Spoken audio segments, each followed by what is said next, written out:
Pierre Palmade conduisait sous l'emprise de la cocaïne et de médicaments de substitution, vendredi 10 février 2023, aux abords de la forêt de Fontainebleau, Seine-et-Marne, quand sa voiture s'est encastrée dans un second véhicule, percuté ensuite par un troisième automobiliste.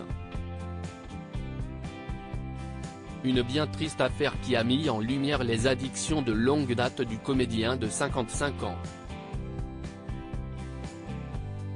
L'enfer de la drogue, Frédéric Beigbeder l'a aussi connu.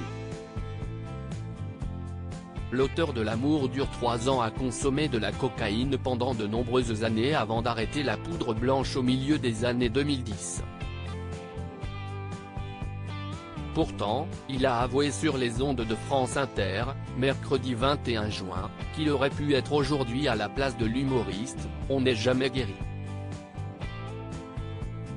Au micro de Sonia De Villers, l'époux du mannequin Lara Misli a cependant nuancé quelque peu ses propos, même si ce qui est arrivé à Palmade est plus, à mon avis, lié à d'autres drogues nouvelles, comme la 3-MNC, dont je parle aussi, mais que je n'ai jamais essayé.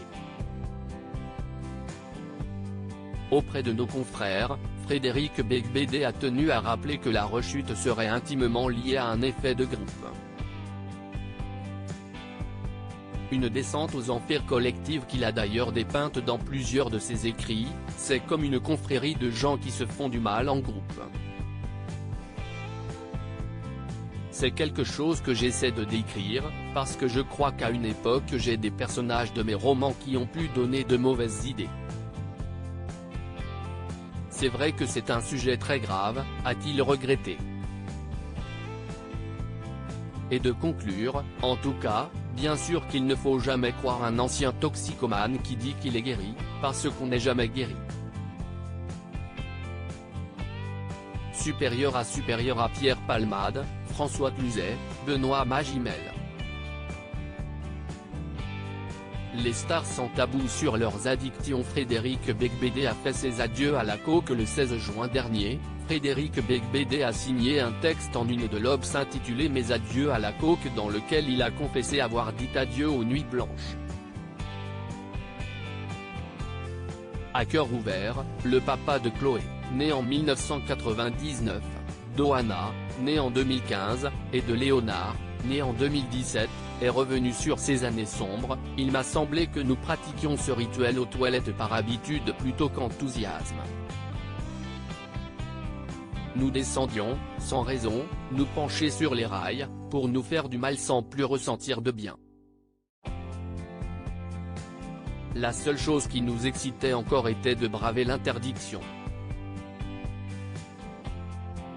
Et l'auteur de donner quelques conseils, bien à lui, à son lectorat. Il existe de meilleurs procédés pour lutter contre l'ennui, le vin de Meursault, les romans, le jardinage. Les 3 occupations les plus healthy sont, le sexe, le sexe, le sexe. Article écrit en collaboration avec 6 médias Crédit Photo, Coadic Guirec.